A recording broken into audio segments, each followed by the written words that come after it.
Ya pemirsa, bagaimana mengantisipasi krisis tentu saja masih menjadi topik bahasan kita. Ya Pak Halim dan Pak Anggito, di segmen terakhir ini kita juga akan bicara tentang orang khawatir bahwa dana asing yang cukup besar di Indonesia dalam bentuk portofolio, ini ada saatnya dia akan keluar. Ya, kalau beberapa waktu ini hanya 50 triliun kira-kira lebih, tapi orang takut ketika keluarnya lebih dari itu maka rupiah kita akan menjulang atau jatuh begitu ya. Nah, apa sih yang sudah dipersiapkan untuk mengantisipasi apabila terjadi reversal, terutama kalau Amerika memang jadi akan mengeluarkan kebijakan begitu. Nah, dari BI dan OJK sendiri apa yang sudah dilakukan? Iya, saya kira kalau dilihat secara umum ya, stans kebijakan di bidang keuangan itu tentu ujung-ujungnya adalah berupaya menstabilkan situasi. Jadi kebijakan moneter kita juga arahnya ke sana. Itu sebabnya saya kira dalam kondisi seperti ini agak sulit untuk memainkan suku bunga. Oleh karena itu kita lebih menggunakan makroprudensial tadi. Dengan harapan kalau kita merelaksasi makroprudensial, momentum pertumbuhan ekonomi bisa terjaga, pasar dalam hal ini pelaku pasar melihat dia, oh ternyata ekonomi Indonesia masih cukup tahan gitu dan bisa punya prospek yang baik. Nah, ketika ini misalnya tidak bisa kita jaga, memang bisa terjadi confidence itu melemah, sehingga arus modal asing yang masuk dalam bentuk portofolio ini tentu bisa melakukan berbagai katakanlah reaksi. Ya. Betul. Namun dari hasil pemantauan, terutama dari katakanlah yang saya tahu persis di 500 triliun kurang lebih sekarang yang ada di SBN, Surat Berharga Negara. Itu sebagian besar, hampir 80% itu dimiliki oleh investor jangka panjang. Jadi bukan yang jangka pendek. Bukan jangka pendek. Okay. Ya. Jangka pendek hanya 20%, sedikit. Tetapi tentu saja ya 80% ini bisa berubah kalau kita tidak bisa memanage ekonomi kita. Jadi menjaga ini menjadi penting, penting. Ya? Stability, berarti stakeholder kita di Indonesia ini perlu sama-sama menjaga. Betul. Jadi stabilitas adalah buat mereka adalah yang paling penting. Karena mereka melihat dengan katakanlah suku bunga yang ditawarkan oleh SBN kita, itu jarang sekali di dunia ini yang bisa mendapatkan gitu ya? katakanlah 7%, 8%. Itu tinggi sekali. Jadi mereka akan melihat ini kalau mereka jual itu sayang, Mbak Afi. Nanti cari lagi belum tentu dapat gitu ya. Iya, Mas Anggito, ini kan apabila tadi yang dikatakan Pak Halim, apabila kita bisa menjaga. Tapi kan kadang-kadang namanya situasi, ekspektasi ini kan seringkali bisa dilakukan dengan cara apapun gitu ya, baik itu dengan sengaja maupun tidak sengaja begitu. Nah, kita lihat Undang-Undang JPSK kita kan belum keluar, jaring pengaman sektor keuangan kita. Nah, sehingga tahun 2008 kita pernah punya kasus yang akhirnya orang, wah jangan-jangan saya nggak mau ambil keputusan lagi nih gitu. Nah, apa yang mesti dilakukan dengan JPSK ini dalam jangka pendek ini? Ya, saya dengar memang Undang-Undang JPSK, Undang-Undang Bank Indonesia itu menjadi prioritas Prolegnas 2015. Prolegnas ya. Okay. Saya kira dari sisi pemerintah sebagai mitra dengan Komisi 11 itu memang harus mengutamakan ini. Dan ini bukan karena kita mau krisis, tapi ini kan untuk berjaga-jaga. Berjaga-jaga. Tapi sebenarnya lebih penting yang sampaikan Pak Halim, ini kan krisis sistemik sebetulnya. Betul. Tapi kan kita nggak sampai ke sana kayaknya nih, karena ada situasi global yang cukup favorable sebetulnya. Tapi yang penting tadi itu loh, jangan sampai noise gitu ya. Apakah ekonomi harus di-manage ya. Manage, termasuk politik nih, ribut mulu ini. Jadi ini juga mengganggu investor confidence.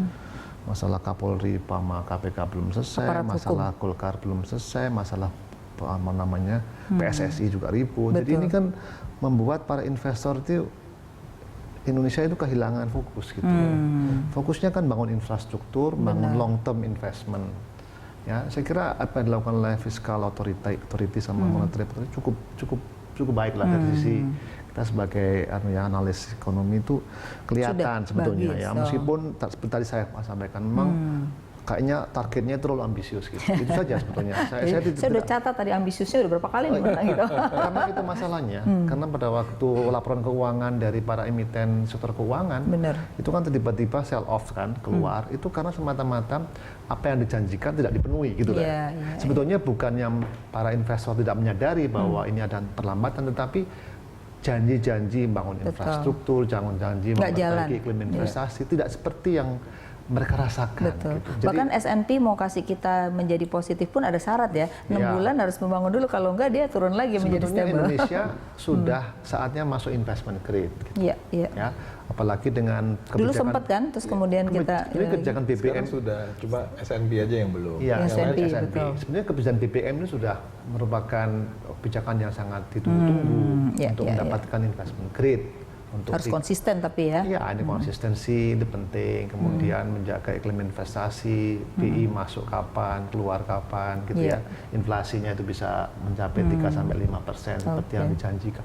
Ini kan investor ini. Jadi tinggal janji yang harus Iya, dipenuhin gitu ya, your salah word- satunya your ya. word is your bond. Iya, iya, Nah, iya. ya iya. toh? Jadi kalau yang disampaikan tidak sesuai dan jauh deviasinya itu mereka pissed off istilahnya, pada marah gitu ya, Iya, iya. dengan cara yang mereka melepaskan Dengan segala macam. apa Oke. namanya papernya dan Iya. itu membuat Pak Halim, situasi. sekarang apa sih yang mesti dilakukan oleh stakeholder kita ini? Ada masyarakat, dunia usaha, pemerintah ya, supaya punya persepsi yang sama tentang satu hal. Jadi supaya jangan tadi jadi noise gitu yang membuat akhirnya persepsinya menjadi buruk. Apa sih sebenarnya kalau dilihat dari ininya? Iya, saya kira saya hanya bisa menghimbau agar masyarakat membaca sumber-sumber berita dan analis-analis yang memang punya kredibilitas. Jadi Karena jangan sekarang baca ini Facebook yang jangan baca yang isu yang tidak Iya, keruan. iya, betul, betul. Kadang-kadang kami agak kesulitan untuk menjelaskan sesuatu yang memang tidak ada dasarnya. bahkan sudah menjadi persepsi itu yang Sudah bahaya persepsi itu berbahaya sekali kalau dibiarkan ya. Iya, Jadi tapi ini memang saya menganjurkan begitu. Tolong baca analis-analis dan kebanyakan ini yang saya agak terus terang apa istilahnya itu agak terenyuh ya. Yang pinter melakukan analisis itu justru dari luar negeri. Itu sebabnya mereka berani datang ke Indonesia kan? Iya, iya, Karena mereka melakukan analisisnya dengan baik dan benar Iya, gitu loh. iya, iya. Justru Objektif. harusnya masyarakat kita yang harus seperti itu ya, Betul. supaya juga mereka malah Analis berinvestasi. dalam negeri juga bagus-bagus. Bagus-bagus, Soalnya ada Pak Anggito loh bagus-bagus. dia. Maksud saya itu ada yang mungkin jangan didengar hal-hal yang barangkali Maksudnya rumor. negatifnya, ya betul. Iya. Jadi tidak meninggalkan rumor gitu Betul. maksudnya ya.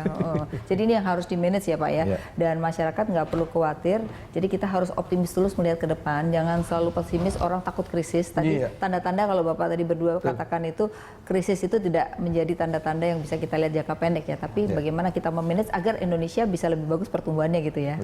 Baik Pak Halim, Pak Anggito, banyak hal sudah bisa kita angkat supaya masyarakat lebih memahami ini jauh dari krisis ya. Nah, tetapi juga kita nggak bisa berleha-leha, tapi bagaimana kita bekerja keras untuk meningkatkan pertumbuhan ekonomi tentu saja ya.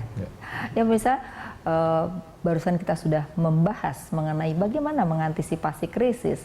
Dan kalau kita lihat apakah itu menjadi ciri-ciri krisis, nampaknya Indonesia jauh dari persoalan krisis. Namun, tentu saja diharapkan para stakeholdernya optimis terhadap bagaimana Indonesia ke depan, baik itu dalam bentuk investasi, bahkan konsumsi pun jangan dikurangi. Jadi masyarakat harus tetap berkonsumsi tentu saja ya, dan pemerintah harus berinvestasi tentu saja dengan government spendingnya, dan juga tentu saja swasta dan asing yang kita harapkan investasinya bisa menjadi sumber pertumbuhan yang lebih berkualitas. Ya pemirsa, saya Filiani undur diri, sampai jumpa di lain kesempatan dengan topik-topik yang lebih menarik. Sampai jumpa.